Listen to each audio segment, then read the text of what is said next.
Dr. Preston Sterling placed a $500 bet that Sarah Miller wouldn't last a month at St. Luke's Memorial Hospital. He made the bet loudly in the middle of the nurses' station, ensuring every resident, intern, and orderly could hear him. They called her Grandma Moses behind her back, a cruel little joke that Sterling particularly enjoyed. Sarah, at 52, with her graying blonde hair pulled back in a severe, unfashionable bun, and her small 5'2" frame swimming in oversized scrubs, did look more like a librarian who had taken a wrong turn than a trauma nurse. She moved with a deliberate, plotting pace that drove the younger residents, high on caffeine and ambition, absolutely insane. Worse, her hands had a faint but constant tremor, a rhythmic shake that Sterling loved to point out. "Can't have Grandma's shaky hands drawing up meds, can we?" he'd say with a wink to the sycophantic junior nurse, Brittany Moore, who would giggle nervously. The security camera footage, the same footage that would later be dissected by federal investigators and broadcast on every major news network, captured the quiet, simmering injustice of Sarah Miller's first 3 weeks at St. Luke's. It showed her patiently rechecking charts, her movements slow but methodical. It showed her being sent on demeaning errands by Sterling, restocking supply closets he'd intentionally disheveled, cleaning up minor spills he could have handled himself, fetching him coffee as if she were a personal assistant. It showed her standing silently, hands clasped behind her back, while he publicly berated her for a perceived mistake that was later proven to be his own. She never fought back. She never raised her voice. She just absorbed the humiliation with a quiet stoicism that Sterling mistook for weakness, for defeat. He saw an old, tired woman clinging to a job she was no longer qualified for. He didn't see the ghost of a legend. He didn't see the woman who had performed surgical procedures in the back of a Black Hawk helicopter while taking enemy fire over the Hindu Kush Mountains. He didn't see the decorated lieutenant colonel from the Army Medical Corps, a veteran of 7 tours in the deadliest corners of Iraq and Afghanistan. He just saw a target. On her last day, after he had her fired for gross insubordination, for daring to save a man's life in defiance of his orders, he stood in the gleaming hospital lobby, basking in the glow of news cameras, taking full credit for the miraculous save. He told the reporters she was an unstable, disgruntled employee. He lied. He thought her story was over. He thought he had won. He was wrong. Because as Sarah Miller stood on a street corner in the freezing October rain, clutching a soggy cardboard box containing the remnants of her career, the sky above Chicago began to tear apart. It started as a low thrumming, a vibration felt more in the bones than heard with the ears. Then, the roar. The sound of thunder, of war, of something powerful and unstoppable descending upon the city. The cavalry was coming. And they weren't coming for the doctor. They were coming for the nurse. The story of Sarah Miller wasn't an ending. It was a reckoning. For the first 3 weeks, the rhythm of Sarah's life at St. Luke's was one of quiet endurance. She would arrive for her night shift on the trauma floor precisely 15 minutes early. She'd change into her scrubs, a size too big, the fabric hanging off her small frame, making her seem even more fragile. She'd meticulously check the crash carts, her fingers, despite their tremor, moving with an ingrained purpose as they verified the expiration dates on vials of epinephrine and amiodarone. The tremor was a constant, a souvenir from a sun-scorched day in Helmand Province. Nerve damage, the official report said, a consequence of holding manual pressure on a young ranger's shredded femoral artery for 6 straight hours, her body wedged against the hot metal of a disabled striker vehicle, refusing evacuation until the soldier was stable. Her hands hadn't shaken then, not for a second. The shaking only started later, in the quiet, when the adrenaline was gone and only the ghosts remained. At St. Luke's, the tremor was just another piece of evidence for the prosecution, led by Dr. Preston Sterling. "Miller," he barked one Tuesday night, his voice echoing in the unnaturally quiet trauma bay. He was leaning against a counter, impeccably dressed in a tailored suit beneath his pristine white coat, his jawline sharp enough to cut glass. He held up a saline bag. "This bag is dated to expire next week. Protocol states anything within a month of expiration is to be rotated out. Did you check this cart?" Sarah looked up from the patient chart she was reviewing. "Yes, doctor. I checked it at the start of my shift." "Clearly not well enough," Sterling said, tossing the bag into the biohazard bin with a contemptuous flick of his wrist. "I don't know how they did things back in the Dark Ages, but here in the 21st century we follow protocol. It keeps us from killing people." His eyes flicked to her hands. "Maybe you should write it down if you can't remember, or use a bigger font." The younger nurses, Brittany among them, stifled their giggles. The charge nurse, Brenda O'Brien, a woman built like a dock worker with a scowl permanently etched on her face, just grunted from her desk, not looking up. Brenda didn't like Sterling's preening arrogance, but she also had no patience for what she perceived as Sarah's slowness. In Brenda's world, you were either fast or you were a liability. Sarah just seemed slow. Sarah didn't respond to the insult. She simply nodded. "I'll recheck the entire cart, doctor." "You do that," Sterling smirked, turning to leave. He paused at the door, speaking loudly enough for the whole floor to hear. "And while you're at it, restock the suture kits in Trauma Bay 3. Someone left them a mess." It was him. Everyone knew it was him. He'd often rummaged through a freshly stocked bay, looking for a specific gauge of nylon suture, leaving a dozen other sterile packages torn open and discarded in his wake. It was a power move, a way of reminding the nurses they were there to clean up after him. Sarah just nodded again. "Right away, doctor." As she walked towards the supply closet, her bad knee gave an audible pop. Another souvenir, this one from a mortar blast outside Kandahar. A shattered patella that never healed quite right, leaving her with a stiff, deliberate gait. To the residents, it just looked like she was old and arthritic. Big Mike, the night shift security guard, watched her go from his post near the emergency entrance. He was a mountain of a man, a former college football player whose dreams had been sidelined by a knee injury of his own. He saw the way she moved, the subtle way she shifted her weight to favor her left leg. He saw the quiet dignity in her posture as she endured Sterling's daily humiliations. "Don't let him get to you, Sarah," Mike said softly as she passed, his voice a low rumble. She gave him a small, tired smile. "He's just a boy playing doctor, Mike. I've dealt with worse." She spent the next hour on her knees, the bad one throbbing, meticulously reorganizing the suture kits Sterling had ransacked. She worked in silence, her movements economical and precise.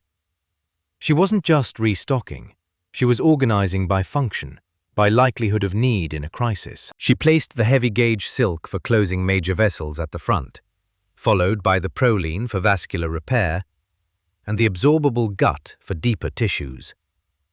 It was a system she'd developed in the field, a way of shaving precious seconds off a procedure when a man was bleeding out on a canvas stretcher. Here it was just a way to pass the time, a way to impose order on a small corner of the chaos. Dr. David Cole, a first-year resident with kind eyes and a perpetual look of exhaustion, walked by and noticed what she was doing. "Wow," he said, genuinely impressed. "That's really smart. Organizing them like that." Sarah looked up, surprised to be spoken to with respect. "It saves time," she said simply. Sterling appeared as if from nowhere, a smirk plastered on his face. "Wasting time, you mean? Dr. Cole, are you here to chat with the help, or are you here to learn how to save lives? There are charts that need updating." Cole flushed, stammering an apology. "Yes, Dr. Sterling. Sorry, Dr. Sterling." He scurried away, avoiding Sarah's eyes. Sterling looked down at Sarah, still on her knees on the cold linoleum floor. "You know, my father, the senator, he sits on the state medical board," he said conversationally, as if discussing the weather. He's always talking about raising the standards, ensuring patient safety, implementing mandatory retirement ages, regular competency evaluations for older staff. The threat hung in the air, thick and suffocating. Sarah slowly got to her feet, her bad knee protesting. She looked Dr. Preston Sterling directly in the eye. Her voice was quiet, but it held a weight that momentarily surprised him. Your father should be more concerned with the competency of the doctors this hospital hires, not the nurses who have to clean up their messes. For a split second, Sterling's mask of arrogant superiority slipped. He saw a flash of something in her eyes. Not fear, not weakness, but something hard and unyielding, like bedrock. Then it was gone. His smirk returned, wider and crueler than before. That's it, he hissed. Insubordination. I'm writing you up. He spun on his heel and stormed off toward the charge nurse's station, already composing the complaint in his head.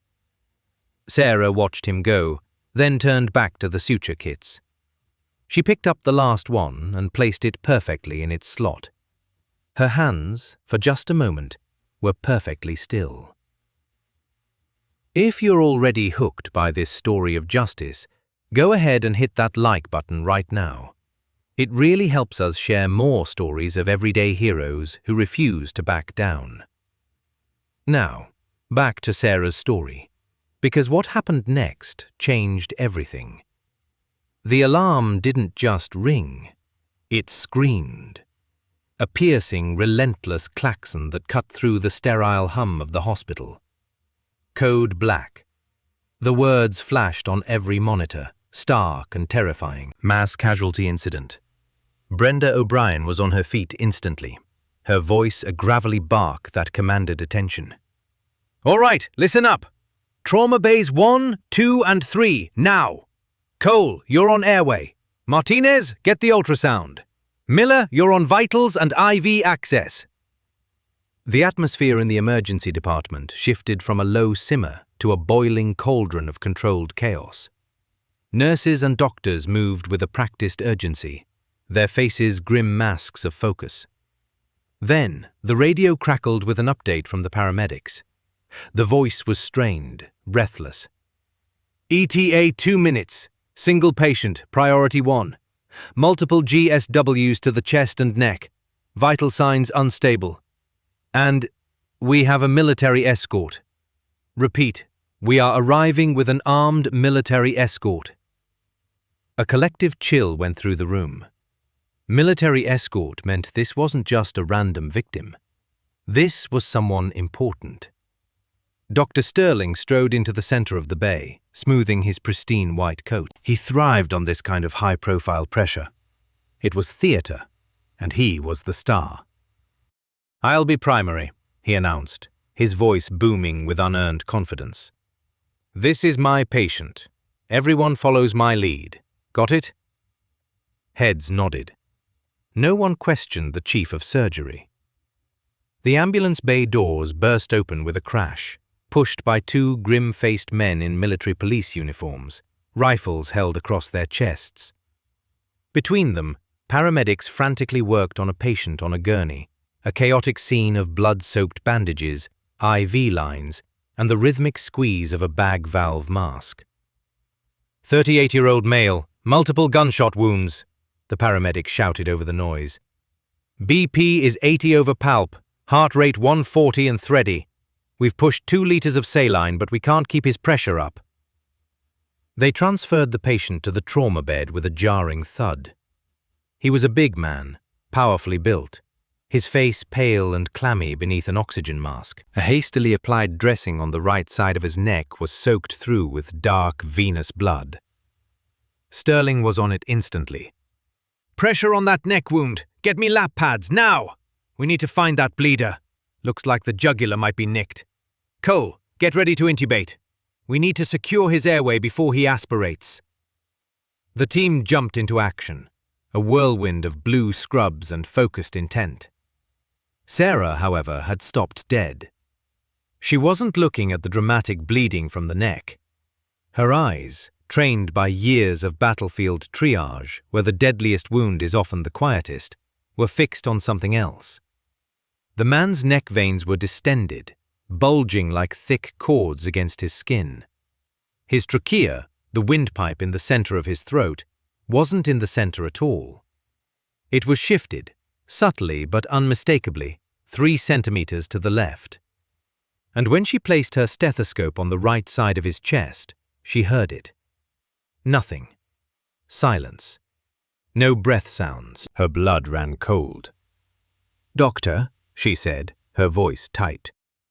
Sterling was barking orders, calling for a transfusion, completely absorbed in the geyser of blood from the neck wound. "Not now, Miller. Get me 2 large-bore IVs in him. Are you deaf?" "Dr. Sterling," she repeated, her voice louder, sharper. "Look at his neck. His trachea is deviated."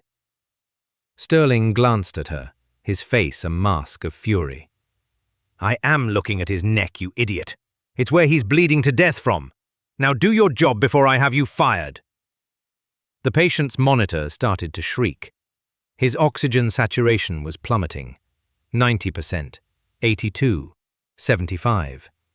His lips were turning a dusky, terrifying shade of blue. "He's crashing," Dr. Cole yelled, his voice cracking with panic. "I can't intubate. There's too much swelling." Sarah ignored Sterling. She moved to the patient's right side, her trembling hands suddenly rock-steady.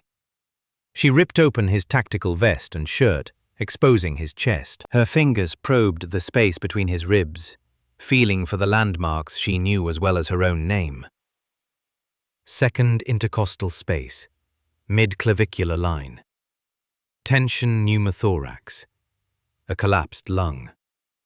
Air was leaking from the wounded lung into his chest cavity with every breath, building up pressure, crushing his good lung and his heart. The neck wound was a distraction. This was the killer. "He has a tension pneumo," she stated, her voice now cold and authoritative, cutting through the panic in the room. "He needs a needle decompression. Now." Sterling whipped around, his face purple with rage. "Don't you dare touch my patient. You are a nurse. You will not perform a surgical procedure in my trauma bay. Security!" But Sarah wasn't listening. She was already moving. She spun to the crash cart, her movements fluid and impossibly fast. She grabbed a 14-gauge angiocath, a long, thick needle. Sterling lunged for her, grabbing her arm. "I said stop! You are finished! You assaulted a doctor!" What happened next, no one could quite explain. Sarah didn't push him. It was more of a block. She dipped her shoulder, pivoted on her good leg, and used his own momentum against him. It was a tactical move, practiced 1,000 times in hand-to-hand combat training. Dr. Preston Sterling, all 6'2" of him, stumbled backward, crashing into a supply cart with a clatter of metal instruments. He stared at her, stunned, a trickle of blood coming from his lip where he'd bitten it. The room went deathly silent, save for the frantic, dying beeps of the patient's monitor. Everyone froze, staring at the small, graying nurse who had just effortlessly tossed their chief of surgery across the room.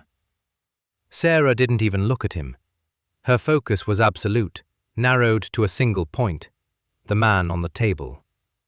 She didn't ask for permission. She didn't hesitate. She placed her left hand on the patient's chest, locating the spot again. She held the large needle like a dart.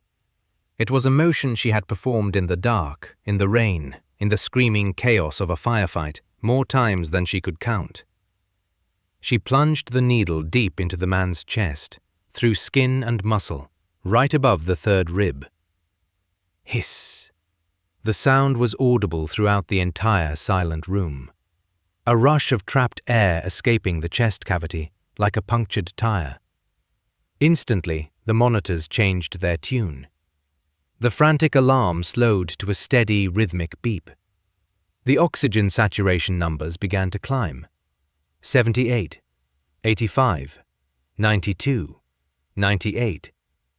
The dusky blue of the patient's lips faded back to a healthy pink. His chest, which had been rising only on one side, now rose symmetrically, with the breaths being pushed into him by the bag valve mask. He took a deep, shuddering gasp of his own. Sarah pulled the needle out, leaving the flexible catheter in place, and taped it down. She peeled off her bloody gloves and dropped them into the bin. She stepped back from the table, her job done. She looked at Dr. Sterling, who was picking himself up off the floor, his face a mixture of shock, fury, and utter humiliation. "He's stable," she said, her voice flat and devoid of emotion.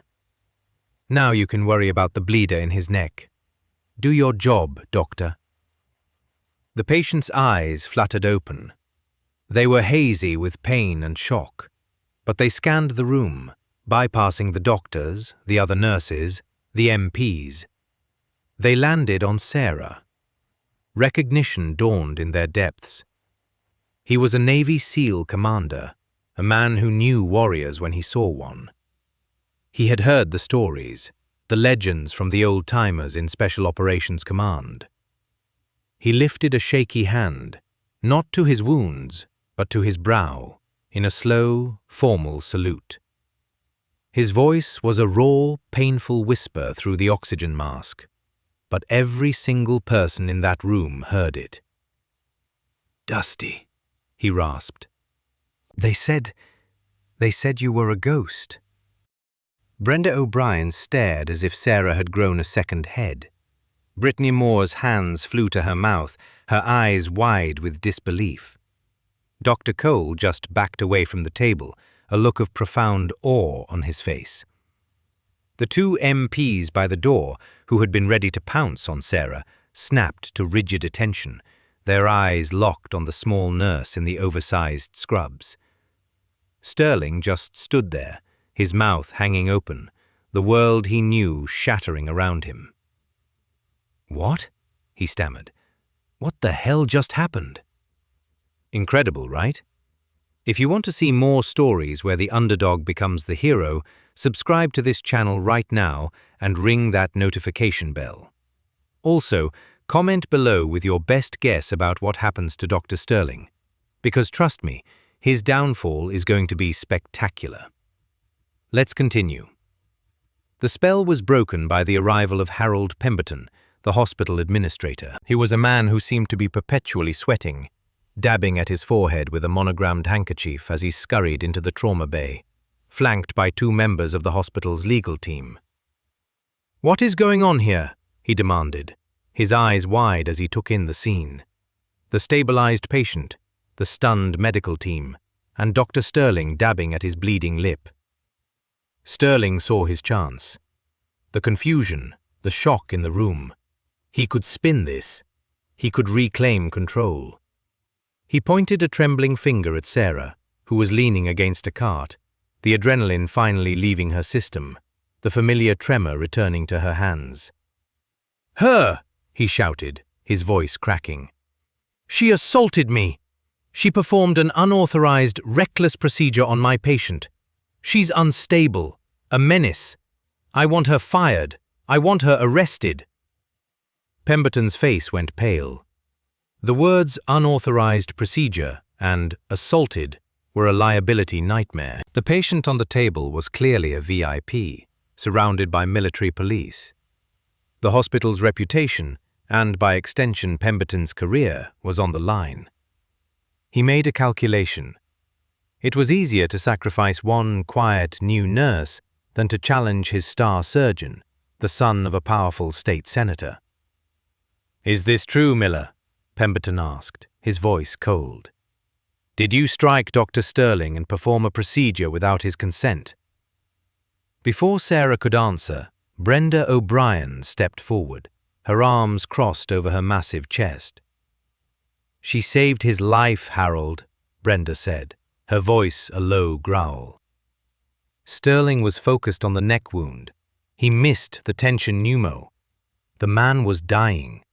Sarah diagnosed it and fixed it in 5 seconds.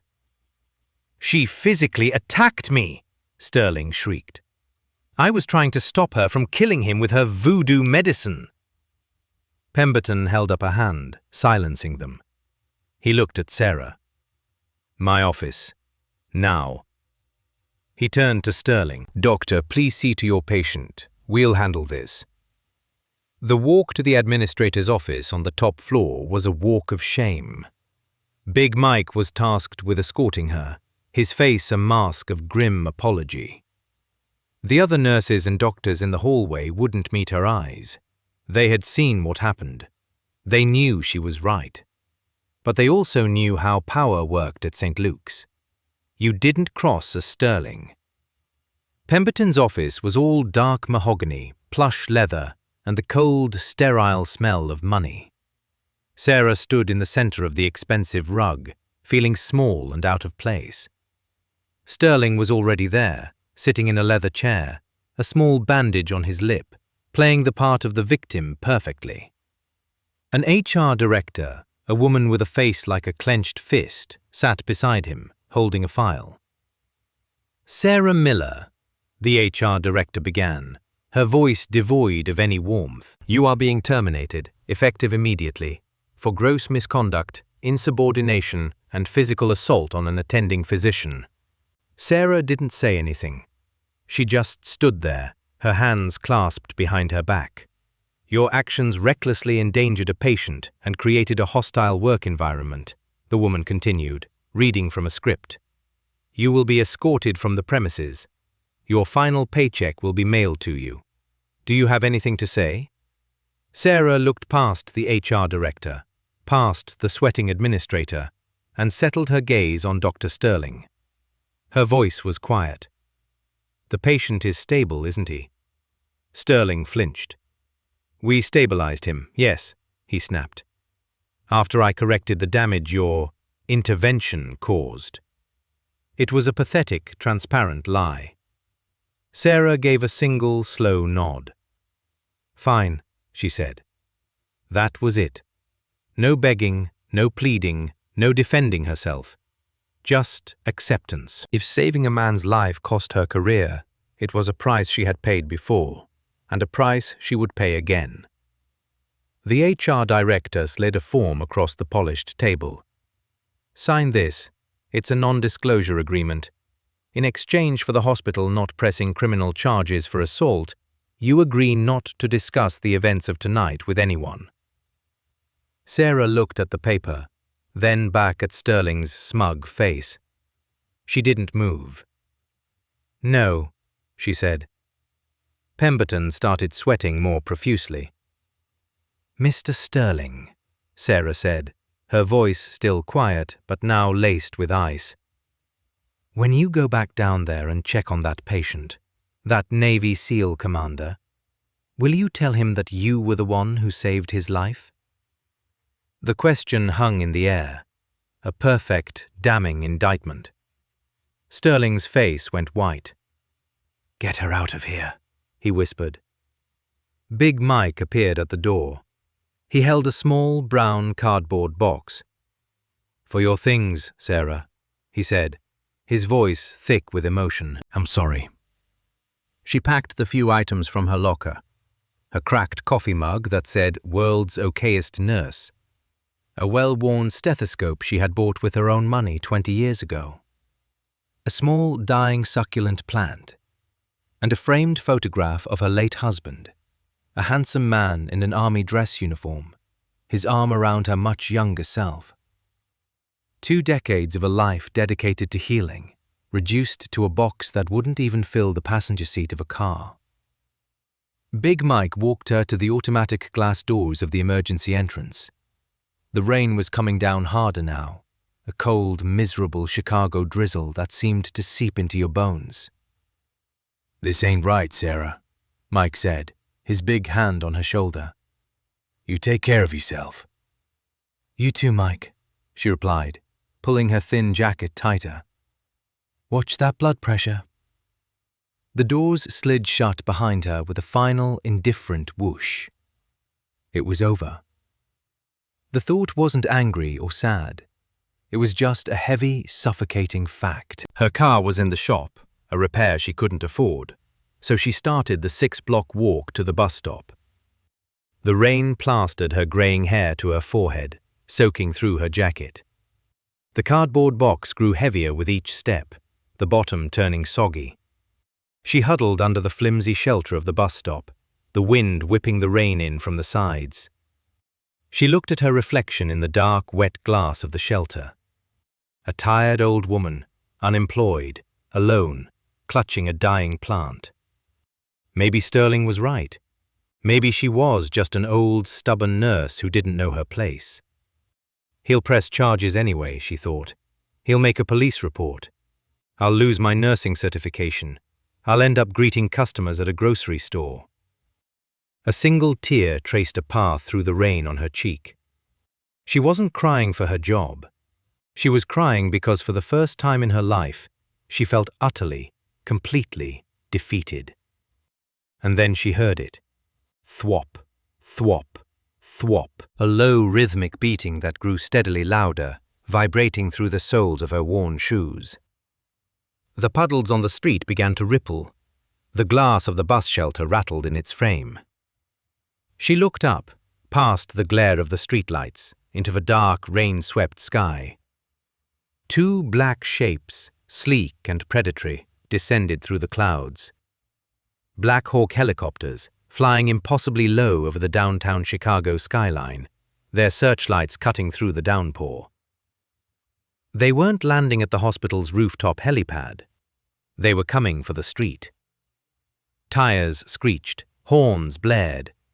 Down the block, a convoy of black SUVs, the kind with tinted windows and government plates, slammed to a halt, blocking the entire intersection. Men in dark suits and earpieces spilled out, securing the perimeter with a terrifying efficiency. Pedestrians scattered, screaming, assuming it was a terrorist attack. One of the helicopters, with breathtaking precision, landed in the middle of the intersection, its powerful downdraft tearing umbrellas from people's hands and sending trash cans rolling down the street. The air pressure changed, making Sarah's ears pop. The side door of the helicopter slid open. A figure emerged, silhouetted against the internal light. He was an older man, tall and ramrod straight, wearing a service uniform that bristled with medals and ribbons. 4 silver stars gleamed on each of his shoulders. He held a simple wooden cane, but he didn't lean on it. He wielded it, like a scepter or a weapon. He stepped out into the pouring rain as if it didn't dare touch him. Flanked by 2 Secret Service agents, he began walking, his gaze sweeping the chaotic street. His eyes found the lone figure huddled in the bus shelter. He stopped. He smiled, a tired, knowing smile. He started walking again, directly toward her. "You're a hard woman to track down, Dusty," said General Tom Connolly, the chairman of the Joint Chiefs of Staff. Sarah Miller just stared, the soggy cardboard box slipping from her numb fingers. Back inside St. Luke's, Dr. Preston Sterling was holding court. He had changed into a fresh white coat and was standing in the main lobby, a podium hastily set up before him, surrounded by a throng of reporters and television cameras. Pemberton stood beside him, beaming, having successfully spun the narrative. The official story was that a decorated but unstable nurse had a psychotic break, but the brilliant Dr. Sterling had managed to subdue her and save the life of the distinguished military hero. "It was a tense situation," Sterling was saying, his voice smooth and modulated for the camera. "The patient presented with a complex set of injuries, and in these high-pressure moments, a clear chain of command is essential. Unfortunately, one of our nurses, an older woman, clearly under some personal strain, became agitated and had to be restrained." He paused, letting the drama hang in the air. "But I want to assure the public that the patient is stable and in the best possible hands. My hands. At St. Luke's, patient safety is, and always will be, our #1 priority." It was at that exact moment that the main entrance doors slid open. A wall of grim-faced men in dark suits entered, parting the sea of reporters like the Red Sea. Behind them walked General Tom Connolly, his 4 stars shining under the bright television lights, his shoes squeaking on the polished marble floor. And at his side was Sarah Miller. She was still in her damp scrubs, her hair plastered to her head, but she wasn't hunched or defeated anymore. She stood tall, her back straight, her eyes clear and focused.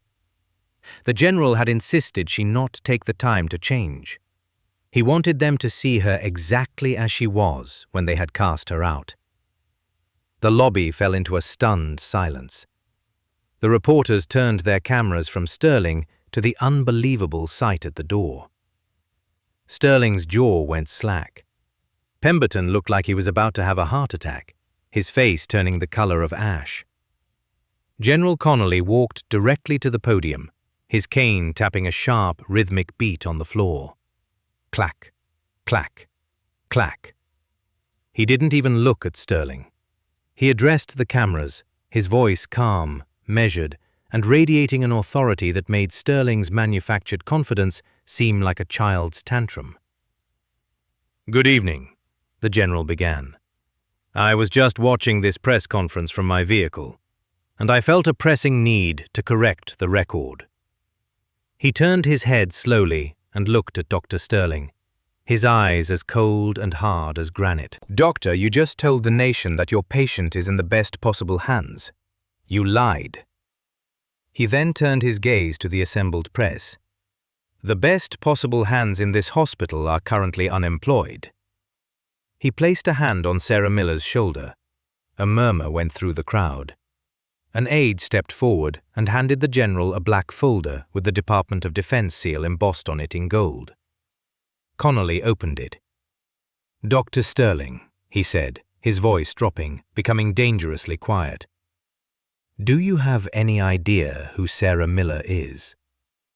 Sterling, flustered and panicking, stammered, She was a nurse. An old, incompetent nurse who—" "Wrong," Connolly cut him off, his voice like the crack of a whip. He began to read from the file, his voice ringing through the silent lobby. "Retired Lieutenant Colonel Sarah Dusty Miller, United States Army Medical Corps, 22 years of active service."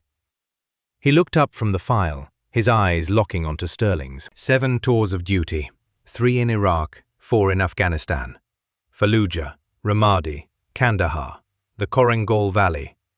Places you've only seen on the news, Doctor. He continued reading. Served as a senior trauma specialist attached to the 75th Ranger Regiment and later Joint Special Operations Command. Sterling was shaking his head, backing away from the podium.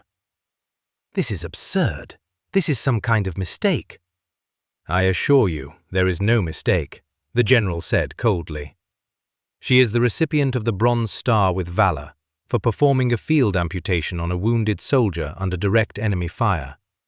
She is the recipient of the Silver Star for running through a minefield twice to retrieve wounded men after a convoy was hit by an IED. She is the recipient of a Purple Heart for shrapnel wounds sustained while shielding a wounded Marine with her own body during a mortar attack." He snapped the folder shut. "In the Special Operations community, she is a legend. They call her Dusty because she was the angel who always appeared out of the dust and chaos of the battlefield to pull them back from the brink of death. The man lying upstairs, Navy SEAL Commander Frank Peterson, is alive tonight for one reason and one reason only. Because by some miracle, the one person in this city uniquely qualified to save his life happened to be in the room when his heart stopped." The general took a step closer to Sterling, his voice dropping to a menacing whisper. "And you fired her." He held up a tablet, handed to him by another aide. "I've reviewed the security footage from the trauma bay. I've seen the telemetry data. A first-year combat medic in a muddy ditch would have spotted that tension pneumothorax. You were so focused on your own ego, on the superficial wound, you almost killed him. When this woman, this hero, tried to save him, you assaulted her. And when she saved his life anyway, you had her thrown out into the rain." Sterling crumpled. Not physically, but his entire being, his arrogant facade, his carefully constructed world of privilege and power simply collapsed. The veneer shattered, revealing the terrified, incompetent little man underneath. I, he stammered, sweat pouring down his face, his eyes darting around for an escape that wasn't there. General Connolly turned his attention to Harold Pemberton, who was trying to shrink into the marble walls. "Mr. Pemberton," the general said, his voice flat. "Effective immediately. This hospital's lucrative contract with the Department of Defense for veteran care is under review. Furthermore, a team of federal auditors will be arriving in the morning to begin a full investigation into your hospital's billing practices, malpractice claims, and personnel policies." Pemberton's legs gave out. He sagged against the wall, clutching his chest. The spineless bureaucrat had made his calculation, and he had been catastrophically wrong. He pulled a pre-written letter from his jacket pocket, a letter he'd had prepared just in case. The ship was sinking, and it was time to throw the captain overboard. "Dr. Sterling," Pemberton wheezed, "effective immediately. Your privileges at this hospital are suspended, pending a full board investigation. You are to vacate the premises at once." Sterling stared at him, betrayed. "You can't do this! My father!" "Your father is on the phone with the Secretary of Defense as we speak," General Connolly interjected calmly. "I suspect he is suggesting you find a very, very good lawyer." The cameras flashed, a feeding frenzy of strobes capturing every moment of Sterling's spectacular downfall. Then a figure stepped forward from the crowd. It was Big Mike. In his hands, he held an empty cardboard box. He walked right up to the disgraced doctor and held it out. His voice was quiet, but in the dead silent lobby, it carried like a judgment. "I believe you know the way out, Dr. Sterling." He paused, leaning in closer. "Should have respected the nurses, Doc." 1 year later, the sun shone brightly on the newly dedicated Lieutenant Colonel Sarah Dusty Miller Center for Pediatric and Military Trauma at St. Luke's Memorial Hospital. The toxic hierarchy was gone, replaced by a culture of mutual respect and empowerment. Patient outcomes had improved by 15%. Sarah stood at a podium, not in oversized scrubs, but in a simple, elegant dress, her hair styled softly around her face. She was the new Director of Trauma Training Protocols, a position created specifically for her, with the authority to overhaul every procedure in the hospital. In the front row, General Tom Connolly sat smiling proudly. Beside him was Navy SEAL Commander Frank Peterson, healthy and strong, a faint scar on his neck the only visible reminder of that night. He considered it a badge of honor. The entire nursing staff was there, standing tall, no longer cowering in fear. Brenda O'Brien, now Sarah's staunchest ally and head of nursing, wiped a tear from her eye. Even Brittany Moore was there, a changed woman, now a fierce advocate for her fellow nurses. Sarah looked out over the crowd, her hands resting on the podium, perfectly still. "They say that authority is a title on a door," she began, her voice clear and strong. "But I learned a long time ago that true authority isn't granted by a board. It's earned by the trust of the patient on your table. It's the ability to help, not the power to command." She looked over at a young, nervous nurse in the crowd, a new hire she was personally mentoring. "This center is named after a nurse for a reason. It's a promise. A promise that from this day forward, in this hospital, the patient will always come first. Before ego, before protocol, before the chain of command. If you have to break a rule to save a life, you do it. And I promise you this," she said, her eyes sweeping over her staff. "I will always have your back." As the crowd erupted in applause, she thought of Dr. Preston Sterling. His medical license had been permanently revoked.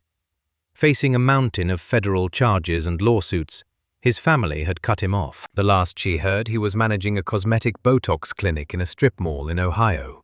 his name tag reading simply Preston. A cautionary tale told to every new medical student at St. Luke's. A reminder that competence will always, eventually, triumph over credentials.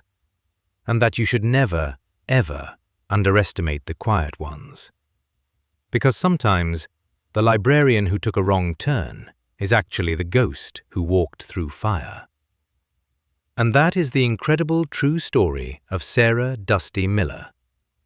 It's crazy to think that she was fired for saving a life just minutes before a 4-star general needed her to do exactly that.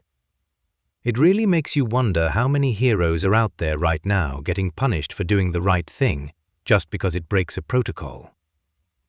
If you enjoyed this story and want to see more real-life dramas about heroes getting the justice they deserve, please smash that like button. It really helps the channel. And don't forget to subscribe and ring the notification bell so you never miss a story. Drop a comment below telling me what you think should have happened to Dr. Preston Sterling. Thanks for watching, and I'll see you in the next one.